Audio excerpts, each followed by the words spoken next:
Jitin MS প্রান্তিক winger হিসেবে যথেষ্ট ভালো, নিশ্চয়ই তুমি দেখেছো গত মরশুমে লিস্টন মনবিরের পরে জিতিন এমএস এর কথা ছিল। আলাদিন আজারে এবং রিদম সিং যে গোলও করেছে, আগের ম্যাচে জয়সূচক গোল করেছে।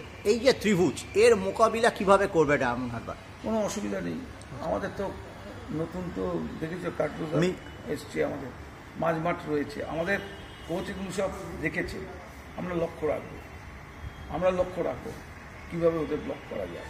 এই যে আমাদের কাউন্টার অ্যাটাকে খুব দ্রুত যেতে হবে, আগে গোল বাঁচাবেন। ওনার যা স্ট্র্যাটেজি আমি দেখেছি ইস্টবেঙ্গল ম্যাচে, উনি নিজের দুর্গ সামলে তারপর কাউন্টার অ্যাটাকে গেছে। দেখো এখন থেকে এত কথা বলে তো কোনো লাভ নেই, আর কয়েক ঘন্টা পরে খেলা শুরু হয়ে যাবে।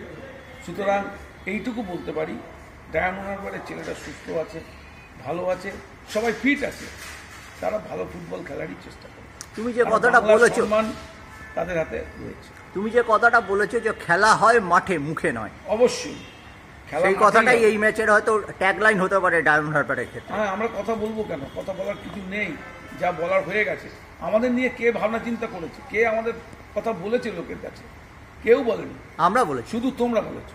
তোমরা প্রথম দিন থেকে আমাদের পাশে থেকে আমাদের কথা মানুষের কাছে প্রচার করেছো, কিন্তু অন্যেরা তো আসেনি। অন্যেরা আসলো কখন? যখন আমরা ইস্টবেঙ্গলকে হারালাম। আমাদের কথা লোকে জানতে পারলো বা জানবার চেষ্টা করলো, এটা ঠিক।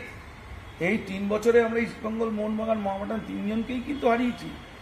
আমাদের রেকর্ড তাই বলছে। নিশ্চয়ই মোহনবাগানকে আমরা কলকাতার লিগে হারিয়েছি, মোহামেডানকে হারিয়েছি, আমরা দুরান্ডে ইস্টবেঙ্গলকেও হারালাম।